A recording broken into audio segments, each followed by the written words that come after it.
The crossover, week 15. Let's get your mind right. I was smart enough to go through any door that opened. Here we go. Let's jump into it. Crossover with Coach TM here. We're doing week 15, and we're going to jump right into the PGA Tour. Tiger Woods played full round of the Masters. Started off strong, and as some expected, some hoped wouldn't happen, he kind of faded towards the end, fell out of contention and off the leaderboard. But I want to ask you out there, Tiger Woods, 18 months after a near fatal car crash, was this a win or a fail for him, even just to be able to participate in the Masters? Was that a win or was that a fail that he didn't win it? Let's hear your thoughts. I think it is great just to see him out there. It boosted the sport again. It boosted people being interested in the sport. And I'm talking about across all genres, all color lines and all that. Having such a competitor like that does wonders for sports and situations. So I personally think it was a win, just him being out there, and just the vibe surrounding golf once again was there that Tiger Woods brings. But let me know what you think out there. Next up, play ball. Opening day, Major League Baseball went off without a hitch. You would never know that about 5 weeks ago, there was no baseball. The season was canceled. But they did work it out, got it going in time. So we had our opening day. Things are going smoothly across the league, on to business as usual. So we do have baseball. Go out there and enjoy a game. Next up, the NBA. Season is over. The regular season for 21-22 is over. It's in the books.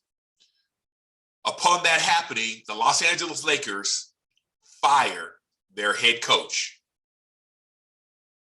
Is this warranted, or is he just the one that's falling on the sword? Personally, I really do feel it doesn't matter if you fire the head coach or not.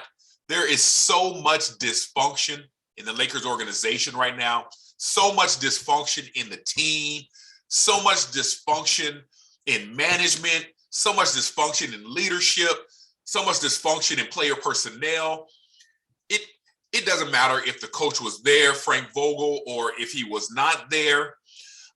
It's just kind of sad that he's the one taking the brunt of the blow right now. But there is so much that needs to happen. It needs to change for them to get this roster together to be competitive. I'm not even talking about chip number 18, the championship. I'm talking about just being competitive, just making the playoffs, making a play-in game. I'm talking about just to get there. But with that said, let's talk about the play-in games. You have the Cleveland Cavaliers and the New Jersey. The Brooklyn Nets. Man, you can tell I'm a little old school. The Brooklyn Nets, Cleveland Cavaliers. You have the Los Angeles Clippers and the Minnesota Timberwolves. Then you have the Charlotte Hornets and the Atlanta Hawks, and the San Antonio Spurs and the New Orleans Pelicans. Who do you feel that's going to be strong in this? Is it going to be the youth of Cleveland? Or is it going to be the gamesmanship of the Nets, all the veterans that they have there? And is Ben Simmons going to be playing? Is his mind right in order for him to play in this series or in these playoffs? Wait to see. Who do you have? The youth of the Timberwolves or the veteran leadership of the Clippers? Which one do you think will prevail in that? Then what about the Hawks and the Hornets? That seems a pretty even battle right there. Who's going to win? Would it be a battle of the point guards, Trae Young versus LaMelo Ball? Is that what it's going to come down to? And then the Spurs and the Pelicans, the old guard, the Spurs against the new and re-emerging Pelicans. Who do you feel will be stronger in that one? Let me know what you think. Which teams of those will move on to actually make the playoffs? Last up, we're going to end this one this week on on a sad note. Dwayne Haskins, quarterback of currently the Pittsburgh Steelers, has died at the age of 24. 6:30 in the morning, he was walking along the freeway. Don't have any more information than that. He's walking along the freeway and got hit by a dump truck, pronounced dead at the scene.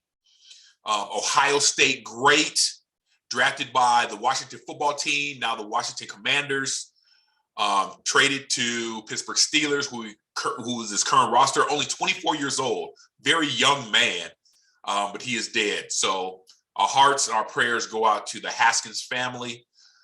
That's going to do it for this week number 15 of the crossover with yours truly, Coach TM. Until next week, peace in.